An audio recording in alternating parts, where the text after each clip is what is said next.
Mark Cooper then, pre-Notts County at home. Mark, one of the top teams, and you go into it still with that good momentum of the recent form. Yeah, we're in a decent place at the moment, and we want to keep that going. We've got a tidy little run going, playing quite well, so we want to keep that going against one of the top boys in the league. You weren't happy with the defending at Newport on Tuesday, but I suppose second half much better than first. Does that show that it is something that's relatively straightforward to put right? Yeah, it's basically it's just that was individual mistakes or people not doing their jobs in terms of heading the ball or giving a throw in away or a cheap free kick away. So the players know where they went wrong the other night, but we played quite well in terms of possession, and with the ball we were quite good, and could have easily won the game. Obviously, Notts County have got plenty of height and experience up front as well. How different will the test they present be to the one that you had at Newport? Very similar in terms of the way they play. Very similar. They got two focal points up front in John Stead and Shola Amiobi.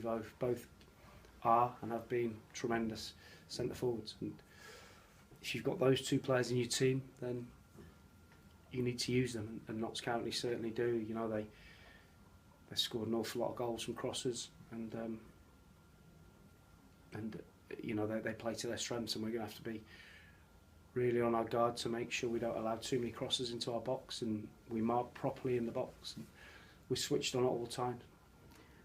Presumably the one thing they're not going to offer in their 30s is perhaps as much pace as you might come up against on a regular basis, but how easy is that to prepare your defenders for that challenge? Obviously, but like you always hear the old saying, the first 5 yards is in your head, and I saw John Stead sprint past the Cheltenham centre half the other night to create the goal. So John Stead's very clever, you know, and he was a brilliant piece of forward play where he's run past Grimes, I think it was, and outpaced him and rolled the ball back for Terry Hawkridge. So, like I say, we have to be aware on all fronts, aerially, on the floor, and we have to make sure we don't give them too much room. Hayden Hollis has just told us that being his old club, it makes it no different for him. Obviously, you've been back to Meadow Lane earlier this season. Is it anything like a special occasion for you? No, not at all. It's a good, lovely club, good people, big fan base, brilliant stadium. But it all comes down to 11v11 on the pitch on Saturday, and that's how you coldly and calmly you have to look at it, and it's what it is. But I enjoyed my short time there, did what I had to do, and moved on. And actually, when you're up against your former clubs, how important is it that you keep that sort of unemotional focus, I suppose, because you look at someone like Liam Noble, he might come back here and feel that he has got a point to prove. Yeah, obviously it's different personalities, isn't it? And I can't get involved in that. I have to concentrate on my team, and I can't get involved with the emotion of what's going on around me, and I have to make sure I'm focused on what my players are doing and what we're doing right and what we're doing wrong. Injuries, how's the squad? We're in good health. We're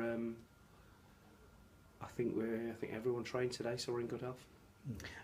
And when you've been climbing the table as you have, do you reset the goals? Obviously, staying up is the main thing, but do you look to get safe with a certain number of games to go? Is there any sort of resetting? Not for me. It's purely and simply the next game. Boring as that, I know that's really boring, but it has to be. That has to be the focus, because if you get too far ahead of yourself, and I had a little nibble, but I had a little question to the players the other night. If you start getting a little bit cocky, like we did possibly at Newport in the first half, football has a terrible habit of biting you on the backside, and that's, in my opinion, why we conceded 3 goals. So we have to keep doing the basics right, realising what put us on this good run, and we have to continue to do those tiny little things. And the fact that you were unhappy with parts of Newport, does that show that the bar's been raised? We didn't match our standards defensively. We looked really solid defensively, but we didn't the other night as a collective, not just the 4 at the back, the goalkeeper. As a collective, we didn't look stable. It was a little bit of a unstable first half. The second half was better, but and it was down to doing the basics properly, i.e. follow instructions, don't give silly free kicks away. Make sure you win your headers and pick the second ball up. Thank you. Good luck. Thanks. Mark, Lee Collins obviously stepped off the bench, got a goal. Does he give you a selection headache now for Saturday? It doesn't give me a headache because I know exactly what he can and what he can't do.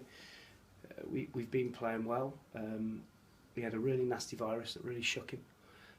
But we'll see. We'll see tomorrow and make sure everyone's okay before we finalise things. And his attitude while he's been on the sidelines has probably been what you would have expected. Of course, he was there pushing the team from the sideline the other night and cheerleading. So he's a good pro and very low maintenance. Yeah. Where do you see his best position at the moment for him? I think Lee can play right back. I think he can play centre back in a 3 as a sweeper. I think he can play in midfield. I think he does them all equally well. But, he's probably had his best spell as a holding midfield player. Yeah. Christian Deutsch limped off. Is Christian going to be okay? He should be fine. He got a slight kick on his ankle when he looked as though he was going to tap the ball in, and it was just tweaked a little bit of a nerve there, but he was fine today. Great. Kevin Nolan this week's come out and said some quite kind things about yourself. Said he enjoyed a beer with you at Notts County. Yeah. Is that going to be the same this end? Definitely, yeah. If he wants to come in, they're more than welcome. Nice guys there, Kevin, Richard, Mark Crosley, Alan Smith, who I know well. So good guys, done a great job. It's difficult to pick up and take a team that have struggled for the last few years and to get them competing for automatic promotion is a tough thing to do, and they've done it really well. And after tomorrow, I wish them really well. Yeah. Finally, just one more from me. Manager of the Month was announced today. You were one of the nominees. John Coleman got it. Your thoughts on that? Yeah, deservedly so for John. They had a really good month. They played a game extra than us, so and managed to amass more points. But they've done brilliantly well this year, and it's like I say, it's recognition, our nomination, that we've done all right, and we want to keep that going. Okay, cheers, Mark.